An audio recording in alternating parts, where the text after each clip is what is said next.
Data 20th century వరకు ప్రపంచంలో most valuable thing ఏది అంటే డైమండ్, గోల్డ్ అని చెప్పేవారేమో. బట్ ఈ 21st సెంచరీలో మోస్ట్ వాల్యుబుల్ థింగ్ ఏది అంటే సెకండ్ కూడా ఆలోచించకుండా అది డేటానని చెప్పొచ్చు. Everyday calls, messages, mails, money, photos ఇలా హ్యూజ్ అమౌంట్స్ ఆఫ్ డేటాని మన చేతిలో ఉండే ఒక 5.7 ఇంచ్ డివైస్లో ఉంచి సెక్యూర్డ్ అనుకుంటున్నాము. But are they really? ఎందుకు అంటే on the other side of this bright world everyday hundreds of hackers and thousands of different viruses develop అవుతున్నాయి. And all they want is to just breach your data. Maximum మనం పాస్ట్లో విన్న హ్యాకింగ్స్ అన్నీ కూడా organisations యొక్క డేటాని కొట్టేయడానికి జరిగినవే.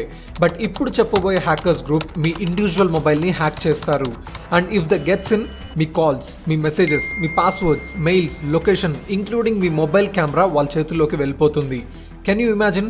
మీరు మాట్లాడే ప్రతి కాల్ వాళ్ళు వినగలరు. మీ చుట్టూ ఉన్న ఎన్విరాన్మెంట్ని మీ కెమెరా ద్వారా మీకు తెలియకుండా చూడగలరు. Isn't that disturbing? అండ్ ఇప్పటిదాకా చెప్పినవన్నీ కూడా మీ మొబైల్లో లింక్ పై చేసే ఒక ట్యాప్ ద్వారా జరిగిపోవచ్చు.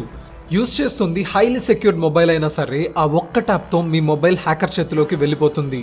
ఇలా జరగడం ఇంపాసిబుల్ అనుకున్నట్లయితే ఈ ఇజ్రాయెల్ మాల్వేర్ గురించి మీరు తెలుసుకోవాలి.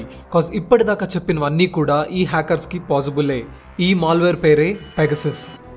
2021లో మన ఇండియన్ గవర్నమెంట్స్ దగ్గర కోవిడ్ తర్వాత బాగా వినిపించిన పదం ఇదే. ఈ మాల్వేర్ గురించి తెలుసుకోవడానికి కొన్ని ఇయర్స్ వెనక్కి వెళ్దాము. 2010 ఇజ్రాయెల్కి చెందిన ముగ్గురు వ్యక్తులు నివ్ కార్మి, షాలవ్ అండ్ ఓమ్రీ లేవాయ్ కలిసి ఒక సాఫ్ట్వేర్ని డెవలప్ చేశారు. ఫౌండర్స్ యొక్క పేర్లపై స్థాపించబడిన కంపెనీయే ఎన్ఎస్ఓ గ్రూప్ టెక్నాలజీస్. ఈ ఎన్ఎస్ఓ గ్రూప్ సాఫ్ట్వేర్ని మెయిన్గా మొబైల్ సర్వేలెన్స్ ద్వారా టెర్రరిస్ట్ని కంట్రోల్ చేయడానికి డెవలప్ చేశారట. ఇప్పుడు కొన్ని ఇయర్స్ ఫాస్ట్ ఫార్వర్డ్ చేసి ముందుకు వెళ్దాము.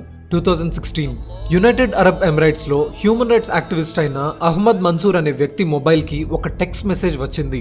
మన్సూర్ ఆ మెసేజ్ ఓపెన్ చేసి చూస్తే యుఏఈ ప్రిజన్స్లో ఖైదీలపై జరుగుతున్న టార్చర్స్ గురించి సీక్రెట్ ఇన్ఫర్మేషన్ అని, తెలుసుకోవాలి అంటే మెసేజ్లో ఉన్న లింక్ పై క్లిక్ చేయండి అని మెసేజ్లో రాయబడింది. అహ్మద్ మన్సూర్కి ఆ మెసేజ్ పై డౌట్ వచ్చింది. తన మొబైల్ని తీసుకొని సిటిజన్ ల్యాబ్ అనే ఫారెన్సిక్ ల్యాబ్కి వెళ్ళాడు. ఆ మెసేజ్ పై టెస్ట్ జరిపారు. ఆ ల్యాబ్లో వాళ్ళు చెప్పింది ఏంటి అంటే అహ్మద్ మన్సూర్ ఒకవేళ ఆ లింక్ పై క్లిక్ చేసి ఉంటే తన మొబైల్లోకి ఒక స్పైవేర్ ఇన్స్టాల్ అయి ఉండేది అని. అండ్ అలా జరిగి ఉంటే మన్సూర్ మొబైల్కి సంబంధించిన ప్రతి చిన్న data, every single thing including location, camera and microphone hacker చేతికి వెళ్ళిపోయేదట.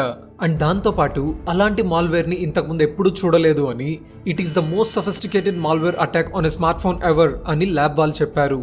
డీటెయిల్స్ని ఇంకా డీప్గా చూసి తెలుసుకుంది ఏంటి అంటే ఏ స్పైవేర్ని అయితే మొబైల్ సర్వేలెన్స్ కోసం ఎన్ఎస్ఓ గ్రూప్ తయారు చేశారో అదే స్పైవేర్ ఇప్పుడు మన్సూర్ మొబైల్ని బ్రీచ్ చేయడానికి ట్రై చేసిందట. ఎన్ఎస్ఓ గ్రూప్ ఆ స్పైవేర్కి ఒక పేరు కూడా పెట్టుకున్నారు, అదే పెగసస్. పెగసస్ మొట్టమొదటిసారిగా బయటపడింది అప్పుడే.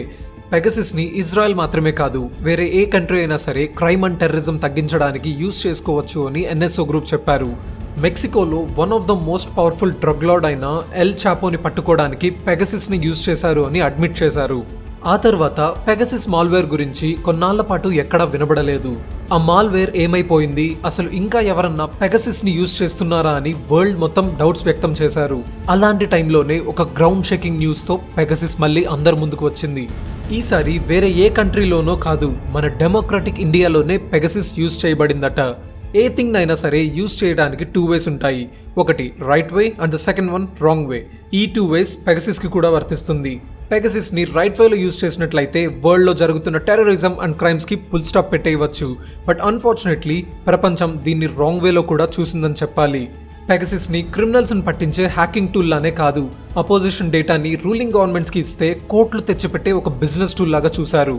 పెగసస్ని రాంగ్ వేలో యూజ్ చేశారు అని అనడానికి రీజన్స్ ఇవే. ఫ్రాన్స్ బేస్డ్ ఎన్జిఓ అయిన ఫార్బిడెన్ స్టోరీస్ అనే సంస్థ 2021 జూలైలో ఒక రిపోర్ట్ని రిలీజ్ చేసింది. ఆ రిపోర్ట్ ప్రకారం 50,000 మెంబర్స్ పెగసస్లో టార్గెట్ అవ్వబడ్డారు. అండ్ అందులో 300 మెంబర్స్ ఇండియన్సే అట. ఇండియన్స్ అంటే నీరవ్ మోడీ, విజయ్ మల్య లాంటి వాళ్ళ నేమ్స్ ఉంటాయి అనుకున్నట్లయితే మీరు రాంగ్గా థింక్ చేసినట్లే.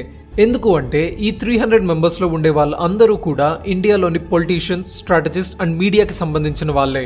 అండ్ ఆల్సో ఈ 300 మెంబర్స్లో most of the members mobiles 2017 నుండి 2019 మధ్యలోనే హ్యాక్ అయ్యాయట. ఈ ఇయర్స్ కాస్త బాగా నోట్ చేసుకోండి, ఎందుకు అంటే ఆ టైంలోనే ఇండియాలో జనరల్ ఎలక్షన్స్ కండక్ట్ అవ్వబడ్డాయి. ఈ లిస్ట్లో ఉండే మోస్ట్ వెల్ నోన్ పర్సనాలిటీస్ ఎవరో చూద్దాము. అపోజిషన్ పార్టీ హెడ్ అయిన Rahul Gandhi, currently most popular political strategist అయిన ప్రశాంత్ కిషోర్, విహెచ్పికి హెడ్గా ఉన్న ప్రవీణ్ తొగాడియా, 2019 ఎలక్షన్స్ లో బీజేపీ ఎలక్షన్ రూల్స్ ని వయలేట్ చేసింది అని చెప్పిన ఫార్మల్ ఎలక్షన్ కమిషనర్, జైషాపై అలిగేషన్స్ చేసిన జర్నలిస్ట్, రఫేల్ వార్ప్లేన్ పై ఇన్వెస్టిగేషన్ చేసిన జర్నలిస్ట్, ఇలా డిఫరెంట్ స్టేట్స్ కి చెందిన politicians, journalist and including CBI officers mobiles కూడా హ్యాక్ చేయబడ్డాయి. అండ్ ఈ లిస్ట్ లో బీజేపీ మినిస్టర్స్ కూడా ఇద్దరు ఉన్నారు. And one story that I found very interesting is, April 2019లో ఒక women chief justice of India Rajan Gogoi పై సెక్షువల్ హెరాస్మెంట్ చేశాడు అని అక్యూజ్ చేసింది. దెన్ ఫ్యూ మంత్స్ తర్వాత తనది అండ్ తన ఫ్యామిలీ మెంబర్స్ యొక్క మొబైల్ పెగసిస్ వల్ల అటాక్ అయిందట. 2019 నవంబర్లో ఏ చీఫ్ జస్టిస్ పై సెక్షువల్ హెరాస్మెంట్ అలిగేషన్స్ వచ్చాయో అదే chief justice Rafale aircraft case పై సెంట్రల్ గవర్నమెంట్ కి సపోర్ట్ గా డైరెక్ట్ గా క్లీన్ చీట్ ఇచ్చేశారు. పెగసిస్ ద్వారా ఆ ఉమెన్ నుండి లభించిన ఇన్ఫర్మేషన్ తో సిజేఐని ఎవరైనా బ్లాక్మెయిల్ చేశారా అని ఇన్వెస్టిగేషన్ జరగాలి అని అపోజిషన్స్ డిమాండ్ చేశారు. 2 బీజేపీ మినిస్టర్స్ ని పక్కన పెడితే లిస్ట్ లో ఉండే మాక్సిమం మెంబర్స్ 2017 నుండి 2019 మధ్యలో బీజేపీతో రైవల్రీ పెట్టుకున్న వాళ్లే. మోదీ గవర్నమెంటే తన అపోనెంట్స్ పై పెగసిస్ ని యూజ్ చేసింది అని డిఫరెంట్ లెవెల్స్ లో ఆర్గ్యుమెంట్స్ జరుగుతున్నాయి. ఒకవేళ ఇది కానీ ప్రూవ్ అయినట్లయితే we're no more living in a democratic country. ఇప్పుడు కాస్త రిలాక్స్డ్ గా ఫీల్ అవ్వండి. ఎందుకు అంటే పెగసిస్ ద్వారా అటాక్ చేయించే ప్రాసెస్ చాలా ఖర్చుతో కూడుకున్నది. ఒక మొబైల్ ని పెగసిస్ ద్వారా హ్యాక్ చేయించడానికి దాదాపు 15 crores ఖర్చు అవుతుందట. సో నార్మల్ సిటిజన్స్ పై ఇంత కాంప్లెక్స్ అటాక్స్ జరగకపోవచ్చు. The world is getting digitalized. మనం ఎంత ఆపాలని ట్రై చేసినా టెక్నాలజీని మనం ఆపలేము. But everyday thousands of ways లో ప్రతిరోజు లాక్స్ ఆఫ్ పీపుల్ హ్యాకింగ్ కి, సైబర్ ఫ్రాడ్ కి విక్టిమ్స్ అవుతున్నారు. కొన్ని రకాల హ్యాకర్స్ కి విక్టిమ్స్ అవ్వకుండా ఉండడానికి మీరు ఫాలో అవ్వాల్సిన ప్రికాషన్స్ ఇవే. మీ మొబైల్కే కాకుండా ఇంపార్టెంట్ అనుకునే యాప్స్ అన్నిటికీ కూడా డెఫినెట్ గా సెక్యూరిటీ పిన్ ని ఇంక్లూడ్ చేయండి. VPNs మీ నెట్వర్క్ కనెక్షన్స్ ని హైడ్ చేస్తాయి. సో మీకు తెలియని నెట్వర్క్స్ కి కనెక్ట్ అయ్యేటప్పుడు లైక్ పబ్లిక్ వైఫైస్ లాంటివి VPNs ని యూజ్ చేయండి. టెక్స్ట్ మెసేజెస్ లో వచ్చే ఇన్అప్రోప్రియేట్ మెసేజ్ లింక్స్ పై క్లిక్ చేయడం అవాయిడ్ చేయండి. ఏదైనా సస్పిషియస్ గా అనిపించినా లేదా ఏదైనా ఫ్రాడ్ జరిగినా ఇమ్మీడియట్ గా రిపోర్ట్ చేయండి. వెరిఫై కాని యాప్స్ మీరు అప్లికేషన్ క్లోజ్ చేసినా స్టిల్ వర్కింగ్ లోనే ఉంటూ మీ డేటాని తీసుకోవచ్చు. సో ప్లే స్టోర్ లేదా యాప్ స్టోర్ వెరిఫైడ్ యాప్స్ ని మాత్రమే డౌన్లోడ్ చేసుకోండి. సాఫ్ట్వేర్ లో ఉండే లూప్ హోల్స్ ని రిపేర్ చేయడానికి లేదా అప్డేట్ చేయడానికే మొబైల్స్ లో అప్డేట్స్ ని ప్రొవైడ్ చేస్తారు. సో మీ మొబైల్ ని ఎప్పుడూ అప్డేటెడ్ గా ఉంచండి. ప్రాబ్లం ఎంత పెద్దదైనా కొన్నిసార్లు చిన్న ప్రికాషన్స్ తీసుకోవడంతో అవాయిడ్ చేయొచ్చు. సో మీ సైడ్ నుండి ఈ స్మాల్ ప్రికాషన్స్ ని ఫాలో అవ్వండి.